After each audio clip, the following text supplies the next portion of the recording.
It is coming home.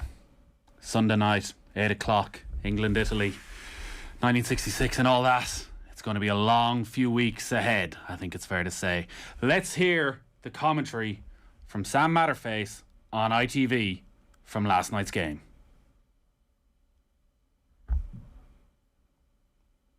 No, the producers have taken an executive decision and apparently we're not going to play that.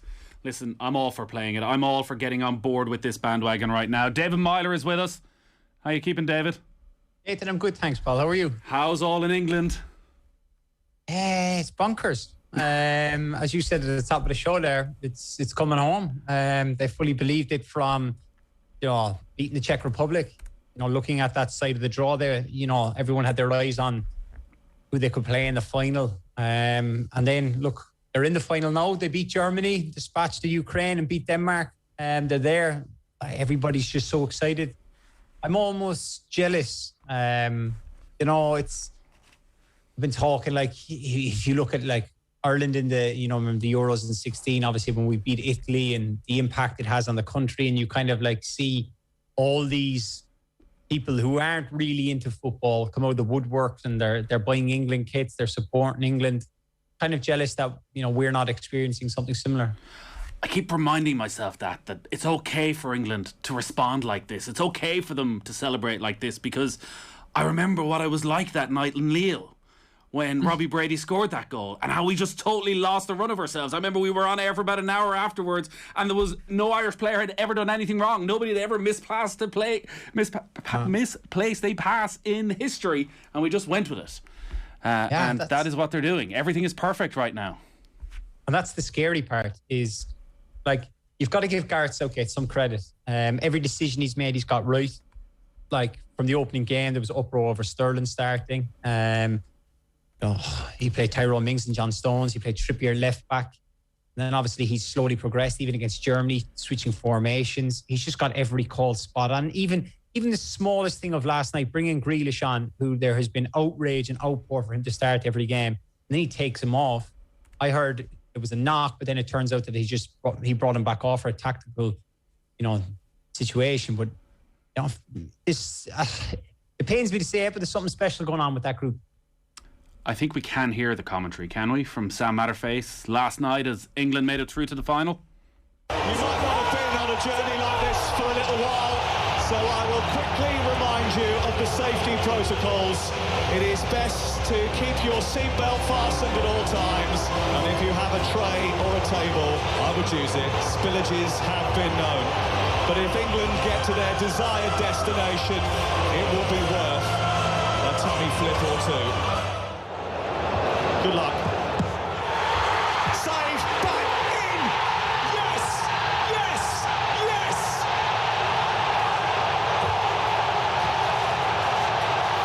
It's a goal that cranks the volume up across the nation. England lead in extra time. And the good times never felt so good.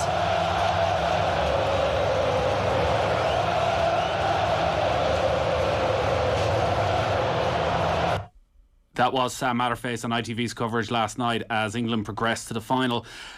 David, I would feel I'm like a lot of Irish people watching this in that I look at the English squad and see a very likeable group who you want to do well. Yet, when I'm watching the match last night and Harry Kane, that score-scat penalty, I'm kicking the table, I'm annoyed, I want to see Denmark, I'm kind of done with it. As a former Irish captain living in England, what are your emotions like watching last night? Do you know what? It's difficult because I have a lot of friends who are playing in the team. I want them to do well. I spoke to, I think, 7 of them yesterday before around lunchtime.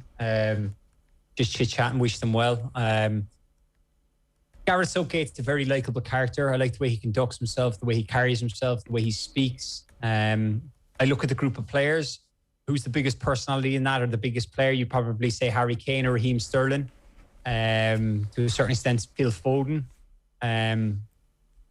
They're likeable guys. There's no egos there. There's no real nonsense with them. It's just, Southgate's likeable. The players are likeable. it's a strange one because we're so used to hating England for so long that when they're doing well now, it's kind of like, not like I'm overly fussed if they win or lose. It's just weird because like I'm married to an English woman. Like my wife and daughter watched the game last night and they're screaming and chanting and everything. And my wife has got England kits for the kids. But it's as much as it's different for me. They've had the Ireland kits since they were born. She is their mother as well, and she is English, so it is tough. They've Declan Riced it. I've not Declan Riced it. They have. The kids have. They were all in Ireland. They were kissing the jersey, and now they're kissing the England jersey. Well, it's what you call it, because I've had that conversation with my wife, my father. Like, what happens if my son turns up when he's older and wants to play for England? Look, I know before anyone jumps on any bandwagon, we're a million miles away from that now, right? But go on, what happens? Well, I don't know. That's the God's honest truth. I don't know what's going to happen. Because obviously, if he turns around to me and says that I want to play for England, of course I want him to play for Ireland. But if he turns around and tells me he wants to play for England, what can I say to him? And look, it is a strange dynamic. And I'm not saying people should be here cheering for Declan Rice and for Jack Grealish, but we can't get away that Grealish, Rice, Harry Kane have an Irish heritage as you go back. And I was making the point earlier in the week, like they didn't leave Ireland because they wanted to leave Ireland in all likelihood. They left Ireland because they had no choice but to leave Ireland. And while we'd love them to be playing for Ireland, they've made a different decision, and they're all the better for it seems, right now. On the performance then, and what Gareth Southgate has done with this team, you're talking about who's the biggest presence. Is Harry Kane the biggest presence in that dressing room, do you think, or is he just the captain, and actually there's other figures in there who are maybe a greater presence within the dressing room? This is just my personal opinion. I don't think Harry Kane is... he's probably a different type of leader than what I'd be used to. And certainly the way he comes across, he's very professional, very serious. Almost like, look, he's a typical striker. He's very selfish, wants to score goals, wants to be the main man. We've seen that. I've no problem with all that. I don't think he's the kind of fella who's pulling people up in the change room or, grabbing hold of the fellas. I don't think he's that type. I think he leads by his professionalism and the way he carries himself. So I imagine, look, obviously, most people are well aware I'm good friends with Jordan Henderson. He certainly would probably be one of the vocal ones in the changing room. I think that's why Gareth was so desperate to have him in the squad.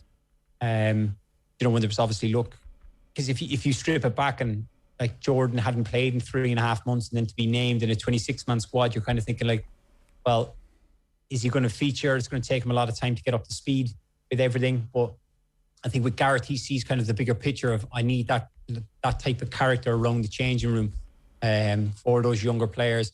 I imagine Harry Maguire is very vocal. He's come on a lot since he's become captain of Manchester United. So there will I'm not saying that Harry Kane will be quiet. I think he'll say a bit, but I think there'll be 2 or 3 other voices that will kind of spur on the group of players as well. So I think it's kind of you'd have Harry Kane, but he'd be the quiet version. You'd probably have Jordan, and you'd have Harry Maguire then kind of pushing the lads on. But you'd have someone, if you look at it, then you've got Kieran Trippier is a very experienced pro, has been around for a long time in and around the England team. Kyle Walker's the same. John Stones. They have some good personalities that you'd want in a changing room. It's still not a straightforward situation for Jordan Henderson, as mature as he is and as influential as he is. He wants to be playing. England are playing in a European Championship final on Sunday, and he wants to be starting. How difficult is that, do you think, for him as a pro to be that leader in the dressing room, while also, I suppose, looking at Gareth Southgate saying, I want to play here, and actually maybe Rice and Phillips' impact on the tournament has diminished a little bit over the last few games as we've got into the knockout stage. That were very impressive during the group stage, but maybe not had quite the same level of control. Do you think there's a possibility that actually Southgate looks at Henderson and thinks, I'm ready to make that change for the final? No, I don't. I think the two, Rice and Phillips, I think they've earned, their stripes from the games that they've played to this point. They've started all the games. They've gotten this far. I don't think you change it. I know where you're going with, obviously, his added leadership. You could see when he came on last night, there was kind of a safe pair of hands to kind of take on that responsibility. But I think, the two boys have done really well.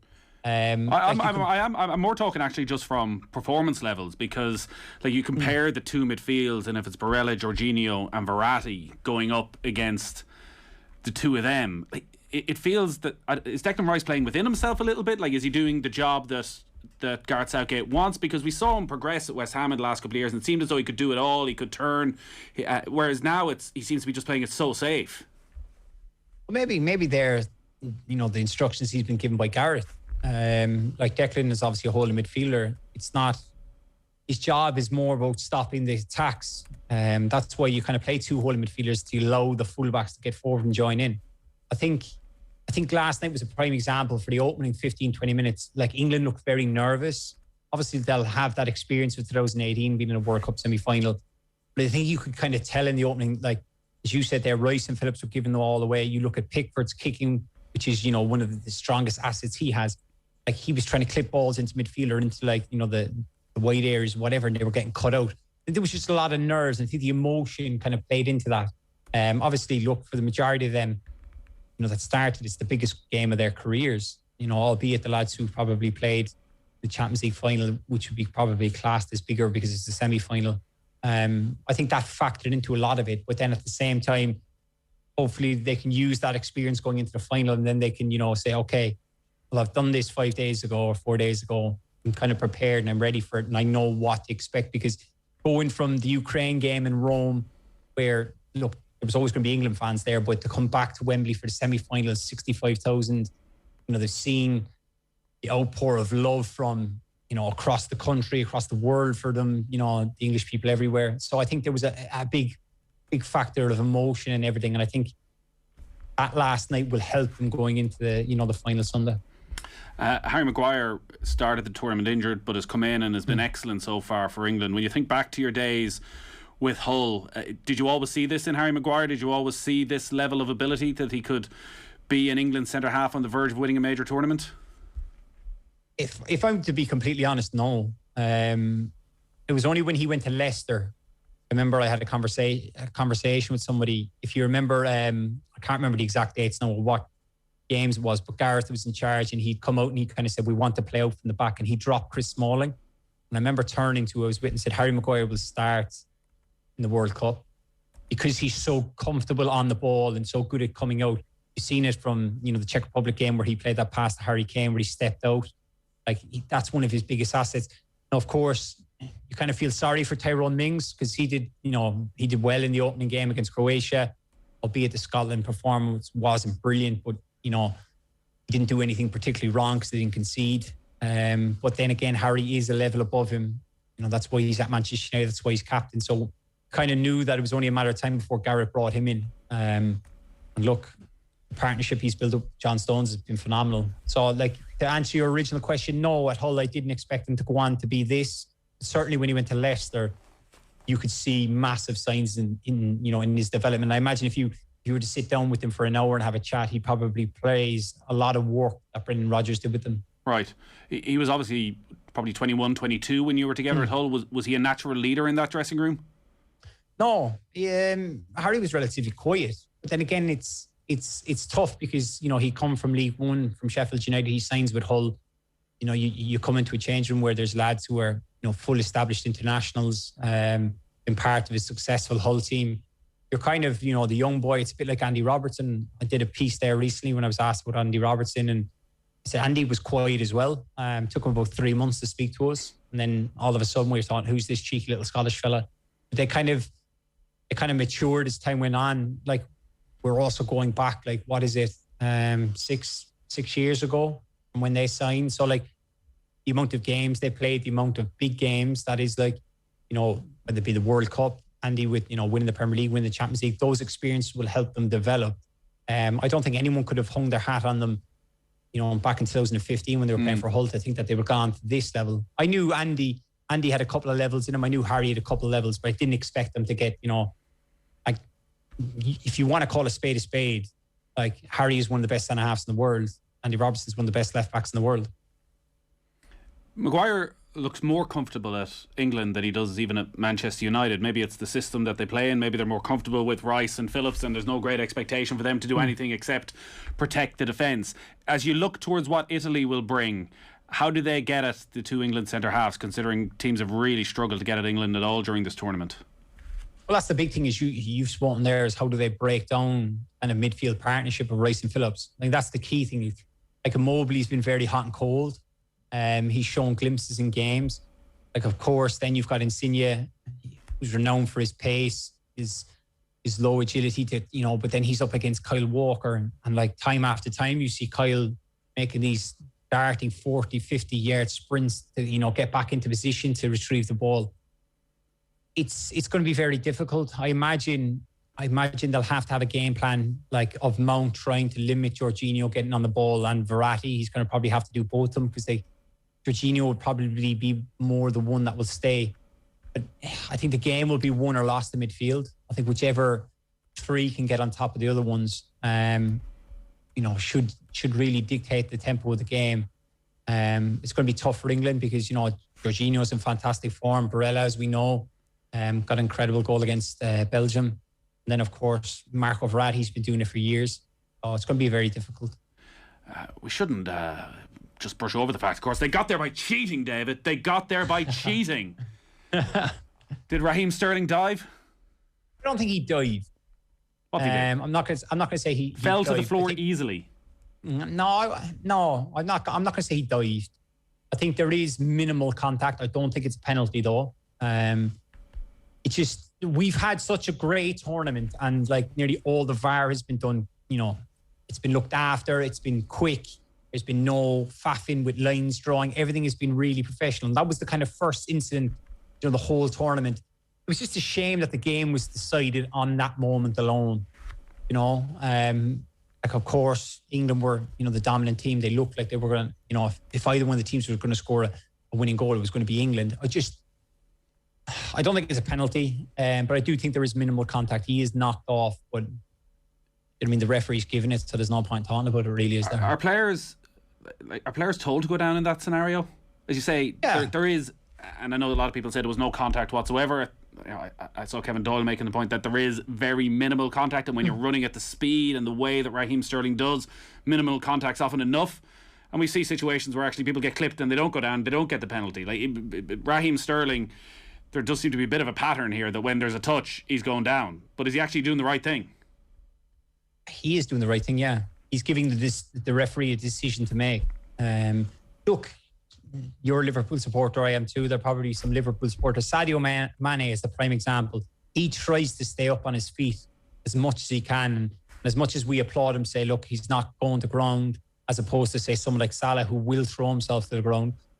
Like, Mane doesn't go to ground, and then there's uproar kind of going, well, go to ground, you'll get the penalty because there is contact. So like that, it's such a difficult one. But look, you're told, like managers have told you before, if you're in and around the box and you do feel contact, like, don't be the hero staying on your feet, go to ground. Like, I think that's kind of obvious. It can be classed as cheating or whatever, but if you get knocked, you get a little clip or a touch on you, you'll go down because you want to get the penalty, because inevitably it's win by all costs. You're just so desperate to win, and whether or not it's a penalty or not, like Raheem Sterling, the referee has said, look, I'm deeming it as a foul. It's gone to VAR. They've not told him to check the monitor. They've not tried to convince him it's not a penalty. He gives it. Harry Kane, albeit yes, he's saved, he scores. England are through to the final. So you've got to understand that those small little touches, that's why managers kind of tell people, look, go down. It has overshadowed the fact that Sterling was brilliant again last night and could well end up being player of the tournament at the end of this. It's obviously quite a while since you would have played against him. When you think back to going up against Sterling, a young Sterling, where would he rank in terms of the talent that he had and how difficult he would have been for defenders on your team to play against and to try and quash his influence? He's just so electric. His pace, like I think in Liverpool, he was a bit raw. He relied so much on his pace. Now, like since he's gone to Manchester City, he's come on leaps and bounds. And I think that's the big thing with him.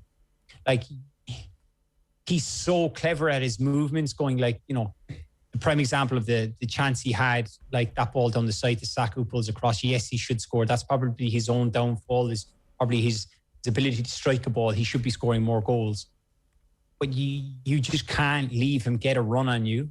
He's so sharp over the opening 10, 15 yards. And when he gets in front of you, you can't catch him.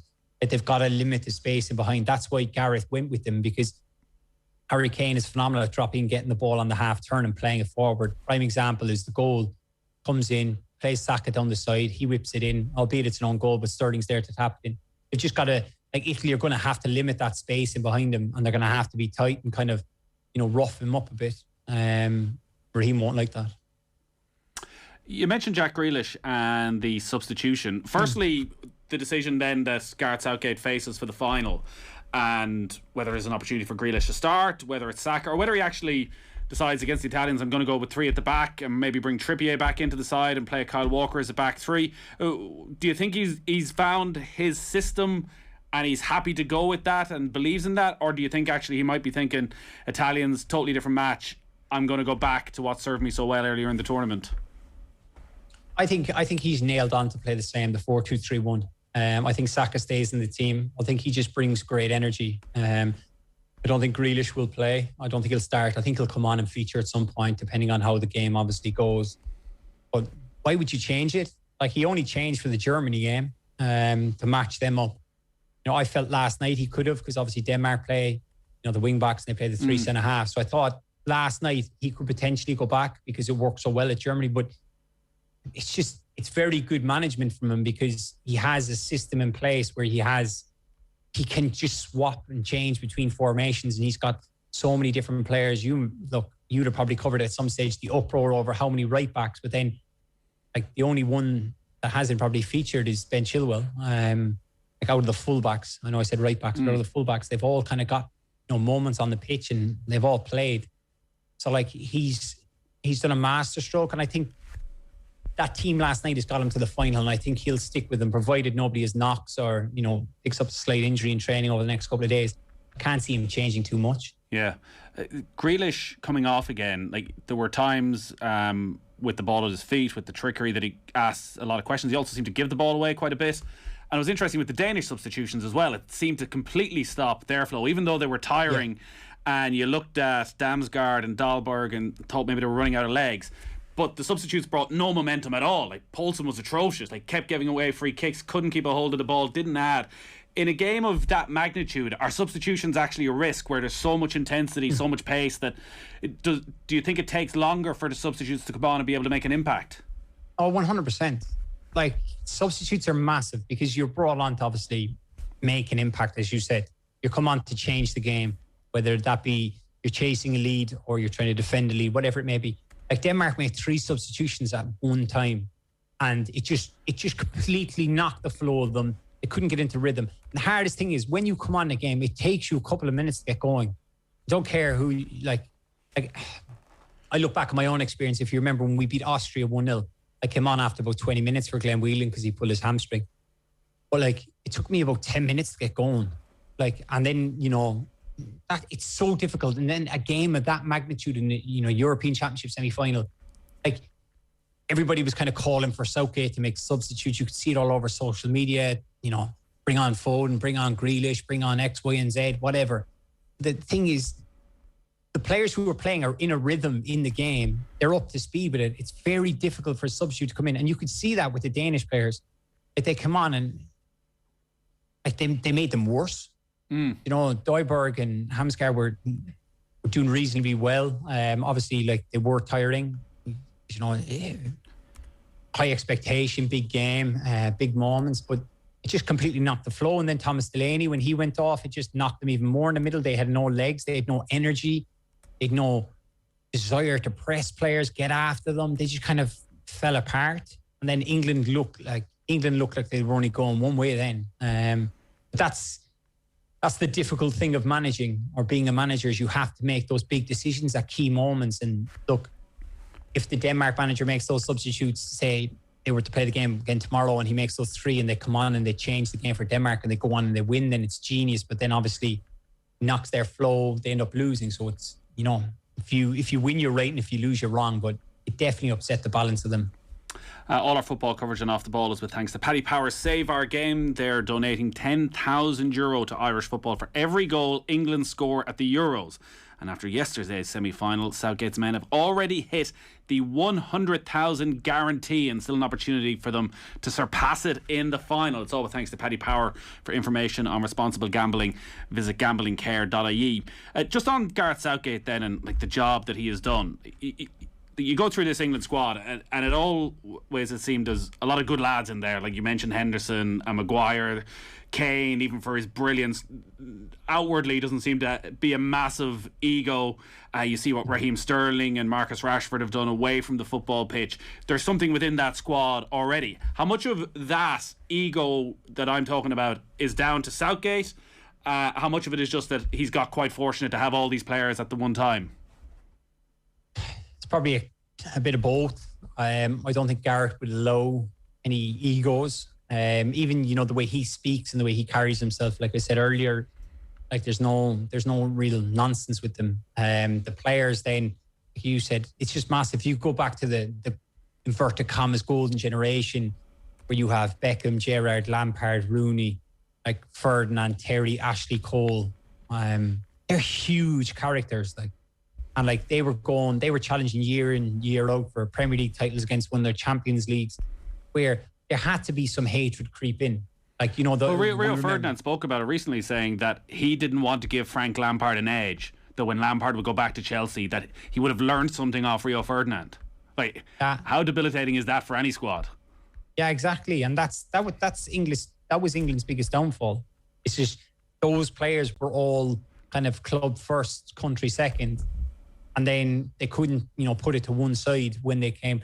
Like the whole idea that, you know, Gerrard, Lampard couldn't play together in midfield is nonsense, because there was probably a bit of rivalry between them because, you know, they were both competing at, you know, like I said, in the Premier League and the Champions League, that they didn't want to kind of accommodate one another. They didn't want to, whereas this England squad, it's just everybody is together. Like you see the celebrations, all the players, like even the whole thing of like Grealish coming on and coming off, that like we trust in Gareth. Gareth has made that decision. Like he came out and said, I have no problem with that. You know, the manager is doing the best for the team and I'm the one that has to be sacrificed. I have no problem.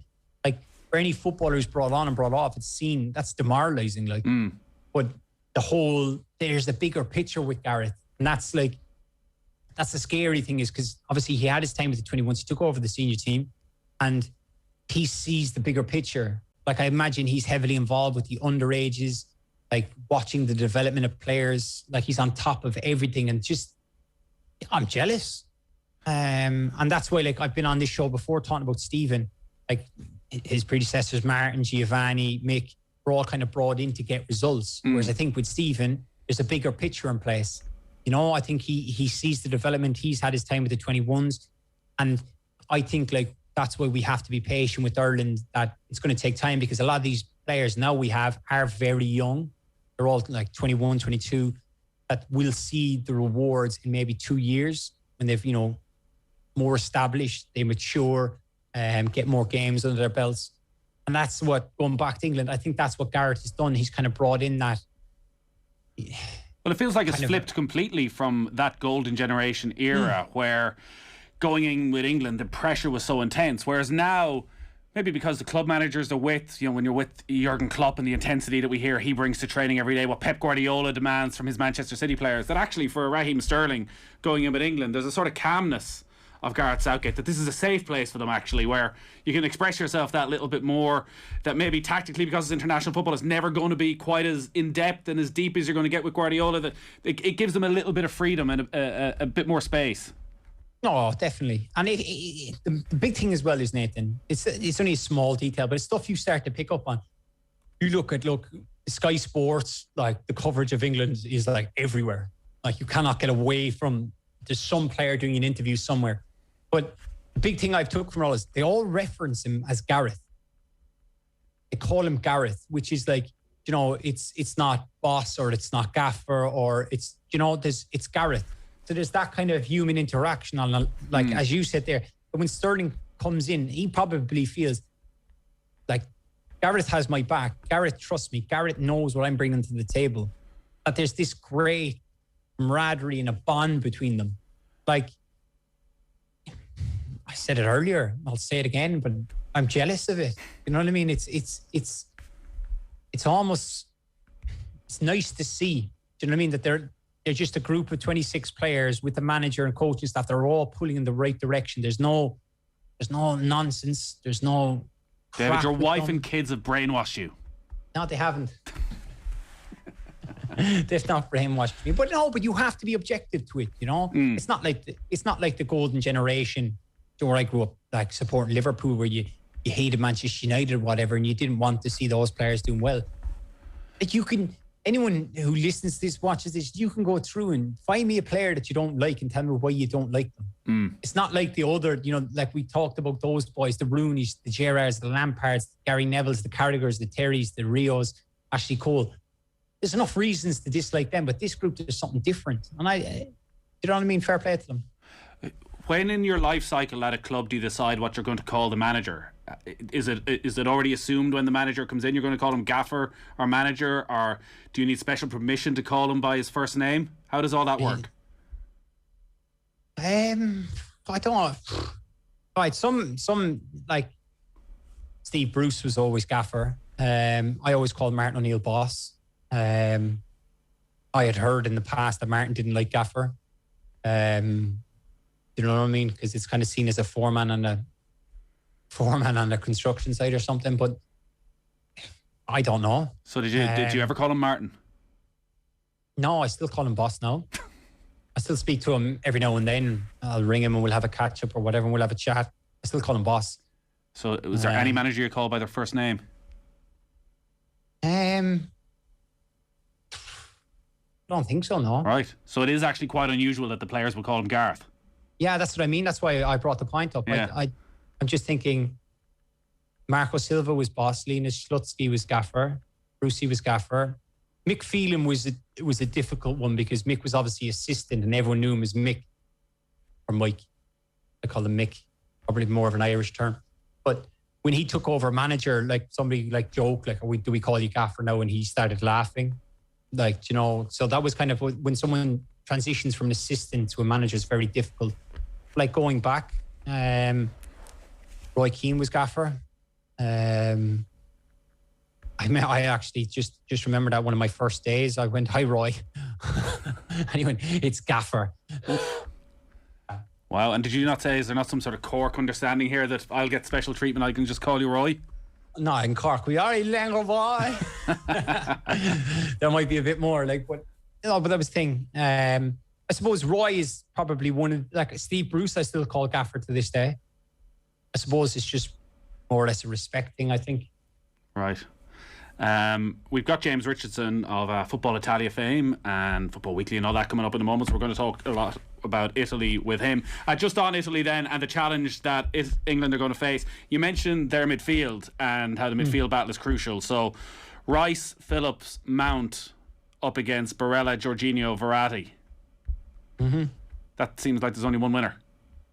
Verratti, Jorginho and Barella. Yeah. Is that how you see this going? I'm a huge admirer of Marco Verratti. Incredible player. Albeit people will moan saying he doesn't turn up in the big games for Paris Saint-Germain, the latter stages of Champions League. But yeah.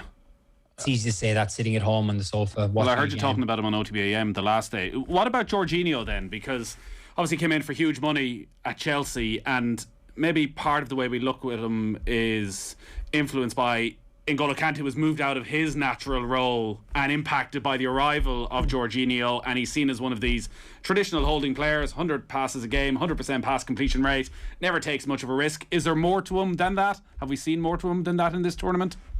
Yeah, I think you have. I think the biggest thing with Jorginho is people will be quick to jump on he's playing sidewards and backwards.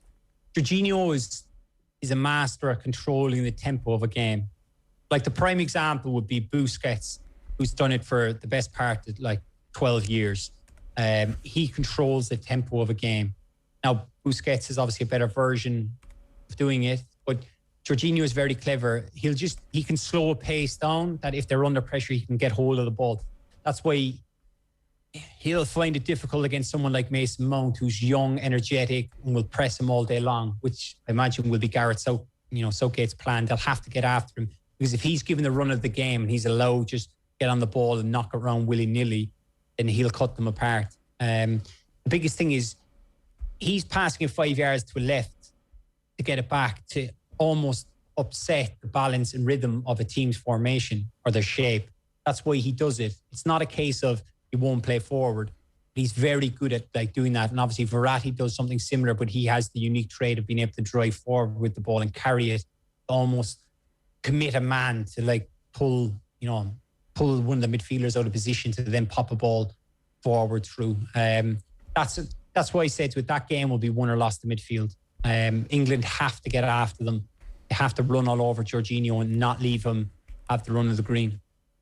So what's the plan in the Meyler household on Sunday? I'm working for the game, thank God. They've all got England kits. So I imagine they'll be one of your mates there. not sort you out with tickets for the family? I've been offered tickets. Oh. I could go, but I'm working. So I'll work away and I'll watch it. I predict Italy to win at the start of the tournament. I know Ger and Owen will be watching this back waiting because I have to go on and sing a bit of Andrea Bocelli if they win. In your boxers, is that what you said? No, I'm not in my boxers. Give me a break. You sure? Yeah. No, I'm not doing that. But if they some look, lucky Paddy Power pants for you if you want. I actually have a pair. Paddy sent me a pair. Do you remember when Paddy did the thing with Mayweather against Conor? Yes, yeah. I remember speaking to Paddy. Gave me a great tip of what round Mayweather was going to win in. Because he was in with the Mayweather camp and he said, talk around his camp is here 8 or 9. So we all jumped on 8 or 9. Didn't pass it on, I remember which one it was. But. So you're rehearsing for the weekend and you'll be rehearsing late, and that is coming up if Italy win on Monday morning. Conte partiro. Yeah, time to say goodbye. All right, we look forward to it. A lot to look forward to this weekend. David, great stuff as always. Enjoy. Cheers. Thanks, Nathan. David Meyler there. James Richardson is up next. Football on Off the Ball. With Paddy Power's Save Our Game. England's goals total 100k so far for Irish football. Gamble responsibly. Gamblingcare.ie.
Football on Off the Ball. With Paddy Power's Save Our Game. England's goals total 100k so far for Irish football. Gamble responsibly. Gamblingcare.ie. All right, you're welcome back to Thursday's football show. Nathan with you. We are building up to the final of Euro 2020. We've just had David Meyler on, talking mainly about England, but we do want to talk about Italy and, well, England as well, because we have a guest who is going to have some split loyalties, I guess, on Sunday night, or maybe not. James Richardson is with us. How are you keeping, James? Pretty good, Nathan. How about you? I am very well. I'm looking forward to this. I've really enjoyed this tournament so far, and it's going to give us the grandstand finale we want. Do you have split loyalties? No. No. I'm entirely neutral. Right. You are responsible, I think it's fair to say, for most people in this part of the world, their love of Italian football and all things Italian. You don't need to play it down. I think it's for people of my generation, it's 100% true. That's very kind of you, but that's a little bit like saying the mailman who delivered the $1 million check to your house is the one responsible for making you rich. Italian football made you fall in love with Italian football and Italian cities and Italian ice creams and all those other things as well. But it was very much Italy. But I was delighted to have been a part of that. But thank you very much. This Italian management team as well of Mancini and Vialli and Attilio Lombardo and so many of that Sampdoria side. Was Football Italia on air when Sampdoria won Serie A? No, sadly not. We that was, when was that? 89, 90, and we started in 92. Right, but so, it was synonymous with that sort of era. Yeah, very much. I mean, the early years, particularly Samp, were one of those sides that I think everyone, certainly English fans, would follow because of David Platt, but also because they had this very kind of simpatico image and a beautiful kit. And they had Mancini playing for them, and just generally like Veron, young Chiesa, the father, all sorts of great players, Karen Bale. Anyway, so Sam were very much the part of it, but they were the last kind of provinciale, kind of provincial team to win the title. After that, it became a lock for the big sides, at least until the Romans, who I guess you could call big sides or not, started to win at the turn of the millennium. Would you have been aware that team had always stuck together, that always had that sort of bond, that here we are 30 years later and so many of them are so influential with the Italian side? Yeah, I mean, it's interesting, particularly Lombardo and Vialli and Mancini, who at the time were known as I Gemelli del Gol, the goal twins. They were seen very much as a pair. But the whole team, that Samp team, was famous for the fact that they would hang together in a way that maybe wasn't that common or that widespread among Italian football. They would, led very much by Vialli, they would get up to all kinds of japes together. So I think brotherhood was very much a strong thing for them. And it's beautiful to see, actually. But Gianluca Vialli, as you probably know, has been through a lot in the last couple of years. And for him to be back and working with Roberto Mancini, to see the two of them embracing after Italy score was really, really heartwarming. How open is Mancini to feedback from his backroom staff? Is it a very democratic process, or is he the main man and everybody else just stands back and get their time to input, but really the final decision always rests with Mancini? Well, I mean, I would imagine the final decision always rests with Mancini. That's actually, to me, one of the most surprising things. I've not been party to their tactical discussions, but my assumption with Mancho is that he's a pretty strong-minded guy and can be quite fiery as well.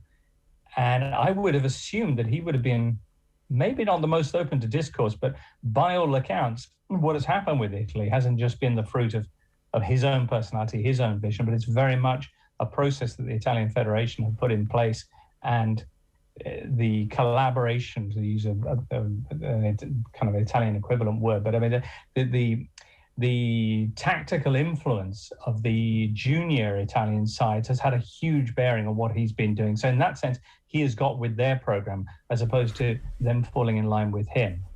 Right, that's interesting, because listen, it's something here in Ireland we would talk about, of having your under 16 team playing as the same way that the under 21s do and the senior team, and you often wonder, does that work, or do you play to the players that you have at your disposal?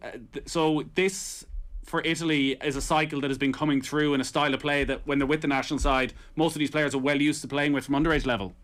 That is, I mean, that's right. And you say there is this thing, do Do you go with the best system for the players you have, or do you go with the system that the players have been bred for? But in Italy's case, and I guess this might be the situation with other countries as well, those players, this is actually the best system for them because they are players who have come through the junior sides, the various youth teams that Italy has, and therefore they are used to it. So it actually fits them.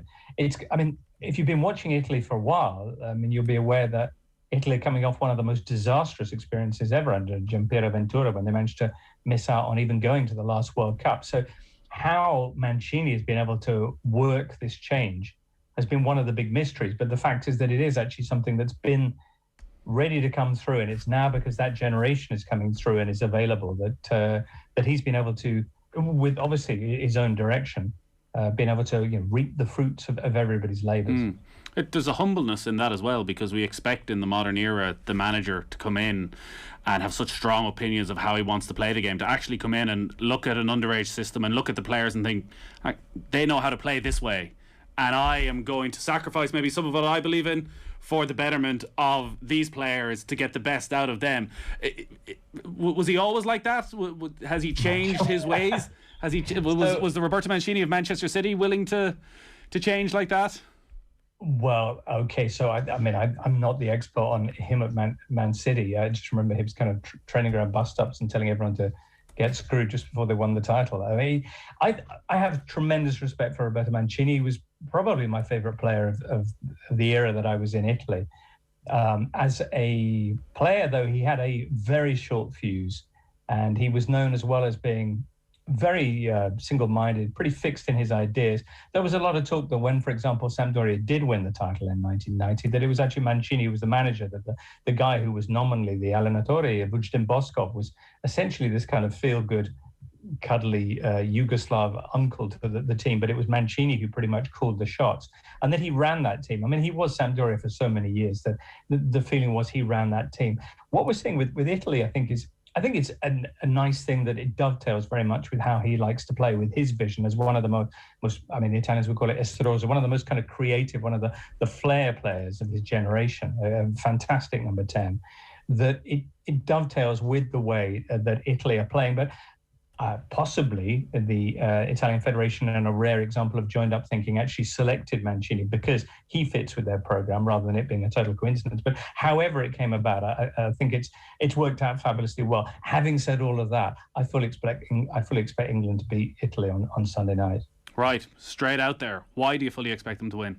Well, so the Italians have one or two things that put the wind up them, and I don't think that this is that they would deny this. And I think one is people playing at them with speed. I think another one is teams that put pressure on them. And at club level, English clubs have generally given Italian sides an awful lot of problems because they can't deal with the pressure. They can't deal with the pace. The Italians, they're not. It is a different style of play in Serie A, and it is a different pace as well. And you have the feeling almost that the members of the team are almost like, can you just hold up a second? I'm trying to play some football here, as the English players kind of whiz in on them. Now, this Italian side has been a bit different, and certainly in the group stages, they were pressing high themselves. They were getting into their opponents' faces. They were doing many of the same things we've seen done to them in the past. However, the game against Spain, we didn't see that from Italy. What we saw was them beginning the game brightly, and then as Spain began to establish some kind of midfield dominance with their extra midfielder, they retreated and they kind of fell back on their default, being camped out around the box and basically just hoofing it away. It was a little bit similar to how Denmark reacted to some of the English pressure last night, but I actually thought that Denmark did it better. The Italians were pretty ragged. We've seen them operate that kind of system in the past and been a lot more coherent, shifting as a unit, whereas this was fairly last-ditch stuff. They got through against Spain, I think largely due to the terrible Spanish finishing. Would they be so fortunate if they were to exhibit a similar kind of mentality against England? I don't think so. Now, the other thing about this is that I mentioned club level and the fact that Italian sides have had issues with English clubs in the past. At national team level, it is true that Italy has had the better of the few meetings that they've had at tournament level, and even on any kind of competitive match, you have to go back to, I think, 1977 to find an England win. However, the Italian papers, while mentioning this today, are pretty upfront saying, yeah, you have to go back to 1977, but this is the best England team since 1966. So if Italy come out the way they did in the group stages, or the way they did against Belgium, I guess, and put pressure on England and maybe kind of force them into second-guessing themselves a little, and maybe can get lucky on the break, and if Immobile can have a good game, because my goodness, he's crying out for one, then Italy definitely have the potential to do something. If Verratti and Barella have a better game than they did against Spain, because I think they were a big disappointment, then possibly against Phillips and Rice, or Henderson, if he's there, then the Italians can establish some dominance in midfield. But I think, there's two things that come out of this. One is Immobile, because you can have all the gameplay in the world, but without, if you play the way that Italy are probably going to do against England, they will probably be kind of camped at the back at some point, trying to hit balls out, release maybe Immobile or him hold the ball up so that the rest of them can join in. At the moment, he's not looking like he's going to do that. The second thing is that the player who looked the bravest, the player who looked the most composed, the player who looked like he brought the most to the Azzurri in terms of dynamism in those wonderful group stage games is Spinazzola, and he simply won't be there. And whilst Emerson Palmieri was, by most standards, pretty impressive the other day, you couldn't help but feel that Italy weren't sure who the baton had been passed to, who it was who was going to go out, as Spinazzola had been doing, and effectively dragging the team up the field, leading the charge fearlessly against the opposition. Without that, I kind of fear that the Italians might retreat into something of a classic mindset against this swarming England side. Right. David Meyler was on just before you, talking about that midfield battle. I'm just wondering, is that where the opportunity is for Italy? Because England don't have a Busquets or a Pedri who can maybe control the game the way they could. Is there a chance there that Jorginho, Verratti, Barella can actually take so much possession for Italy that swarming England, they can actually frustrate them, just keep the ball off them, and that will give them a level of control that actually they can maybe go and win this game or dominate this game? There absolutely is a chance that might happen. You're quite right, and I guess that's the difficulty of talking about anything as chaotic as a football match, anything as random as a football match before it actually happens. But yeah, you're absolutely right. If that happens, we could be in for a classic game. I think if it goes to penalties, I would certainly back the Italians after their performance the other night. But Jorginho is such a huge part of that. He I thought was very good against Spain in difficult circumstances. Yes, that is going to be a key thing. And I mentioned Verratti and Barella not impressing, and maybe they will have a better game. Maybe they will find a little bit more time and a little bit more composure. I'm really looking forward to the game. I don't mean to suggest that Italy necessarily will be negative, but having seen Italy come up against teams with a lot of personality, with a lot of aggression in the past, what has classically been the case is that they have, even if they start boldly, just withdrawn. And I think against England, leaving them room to play in would be potentially catastrophic. By the sounds of it, you've been, like most people, incredibly impressed with what England have done so far and what Gareth Southgate has been able to achieve. Last night's performance in particular, like the way the Danes faded maybe after the hour, maybe a lot of that was down to what England did as well. Is this the best England team you've seen since 1966? So, well, I'm very flattered by the question. I have sketchy memories of most England teams, most things that happened beyond last week. It certainly, to me, I don't recall being thrilled by watching an England team play the way I have been with this, or I don't remember seeing an England team look this comfortable against decent sides the way this side has. Whether it's the best squad, I don't know, but I guess that's not really your question. Against Denmark, it was interesting because based on England's performances so far, and certainly against against Ukraine the other day, I think most people thought that Denmark were going to end up at the wrong end of a similar scoreline, and the Danes really were having none of it. They were extremely composed. They played with huge personality. They did ride out the early English pressure and gave England a lot to think about. Certainly in the first half, I think Denmark took control of the game. England responded to the goal really well, but Denmark were very much in that match. I think that, sure, what England do in terms of the number of ways in which they can hurt you must mentally exhaust any opponent they come up against. But I think it is also, without in any way wishing to be churlish, mentioning the fact that it did get taken to extra time. They did win on a fairly controversial penalty, and they were playing a Denmark side who, by that point, only had 10 men, whose players were pretty much all cooked, who'd had to travel around from okay, they had a couple of games at the Parken, but they also had to go to St. Petersburg. And then especially they had to go and play that game against the Czech Republic previous to this, all the way in Baku, which, Baku beyond, was it sort of 2,000 miles away from the nearest one of the two teams that featured there, and huge drain on the players, not just in terms of travel, but also the temperatures they played at. So I think that had England played their quarterfinal in Baku, and had Denmark played at home and this game been played at the Parken, would the outcome have been the same? I'm not so sure. Full credit to England getting through to a final, but I don't think that they necessarily dominated. I'm sure you don't think either, that semi-final. But you know what? It's all, however you get there, they got to a final, and you're allowed one or two games along the way in which you kind of grind it out. And well, I guess we'll see what happens on Sunday. Yeah, and geez, it's a monumental occasion, and even been hundreds of miles away watching on television, it had that wondrous tension that big tournament football has, where you're on the edge of your seat, and I didn't really mind who went through, but you're just waiting for something to happen. You don't want somebody to make a mistake. There's going to be over 60,000 people there. I don't want to say it means more to England than it means to Italy, particularly for the Italian players that are involved.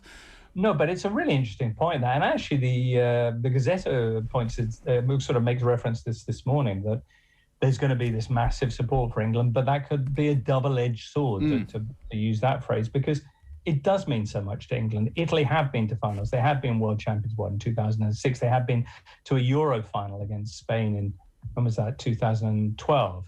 But they're used to the big occasions. They're used to getting this far. It's part of what they do, and if they don't do it this time, I think that they would be among those teams that go home with their heads high. We came, we impressed a lot of people, we made some friends, we made it to a final. That's fine. It wouldn't be an issue. England have been waiting since '66 to make it to a final. There's that sense, even if this team is full of young players who could just as well in 18 months' time do brilliantly at the World Cup, there's that sense that you just never know what football's going to do, what life's going to do, that will this opportunity come around again? And will that weigh on the England players' minds? I don't know, but it might. You can imagine that if the game doesn't start well, that feeling that we got this far and it's slipping away from us could be a really powerful factor in the game. I hope it doesn't. I hope we have a wonderful game again, which both sides express themselves to the utmost, and we can reach double figures for scores and all that kind of thing. But yeah, I mean that's if we're all feeling the tension over here, then Lord knows what they must be feeling. One last question on another of Mancini's backroom staff, Alberico Ivani, who has intrigued a lot of people, the slickest looking man on the sideline. Obviously, after the first match, at Wikipedia and realised this isn't just some random coach. This is a player who had an unbelievable career. It was part of that great AC Milan side, played in the European Cup final, was on the bench when they won 4-0 in '89. Obviously looks very different now, but an assistant, but somebody who could manage Italy in his own right based on his playing days. Yeah, Kiko Ivani. Yeah, so he's such a figure. Also because the thick glasses and the thick moustache, it makes it look like he's someone who wasn't given time off work but decided to go anyway and was just bought a disguise at the airport, which possibly is what he's done. I'm not sure. It's a fascinating backroom stuff, and as you say, he's a kind of direct line back to one of the great tactical switches of recent calcio, recent Italian football, which was Sacchi's Milan, and the way they absolutely went to press the opponents. They absolutely looked to play all over the field, and they were the antithesis of that sit back and try and hit on the break Italian mentality. So to have him part of that, I don't think is any coincidence at all. It's also great to see one player who you may have seen wandering around with a big beard is Daniele De Rossi, the great Roma midfielder. It's a fabulous collection of players, and Mancini just doing brilliantly at the top, looking unbelievably elegant. Italy, you may have also spotted, have dusted off their uniforms from the 1982 World Cup, which is interesting. They started out with those kind of collarless numbers, and then when they got to the knockouts, they went full for this kind of like pop-in, as they call it, pinstripe, blue and white light jacket with the tie and the dark trousers, which is classic Bielsa at 1982. And will it bring them the fortune they desire? I don't know, but it's an interesting move. I am trying to think on my feet, but I presume if there was a five-a-side competition between the coaching teams at the Euros, Italy are winning it comfortably. Yeah, unless Shevchenko has one of those days. I'm not going to disagree with you, but I'd have to look at the coaching squads of the other 24 teams. But you'd like Italy's chances. Yeah, Steve Holland probably would struggle against some of these lads, it's fair to say. James, enjoy Sunday night. You're going for an England win? I would forecast an England win. I'll be surprised if they don't. Yeah. All right. Great to talk to you as always. Enjoy the game. Thank you. James Richardson there. This is the football show on Off the Ball. All our football, as you know, is with thanks to Paddy Power Save Our Game. Remember, they're donating €10,000 to Irish football for every goal that England score at the Euros. Yesterday's couple of goals means that Southgate's men have already hit the 100,000 guarantee and still a chance to surpass it in the final. It's all with thanks to Paddy Power. For information on responsible gambling, visit gamblingcare.ie. If you missed any of that with James Richardson or David Meyler, just download the OTB Sports app, subscribe to the Football Show podcast, and you get all that good stuff. Football on Off the Ball. With Paddy Power's Save Our Game. England's goals total 100k so far for Irish football. Gamble responsibly. Gamblingcare.ie.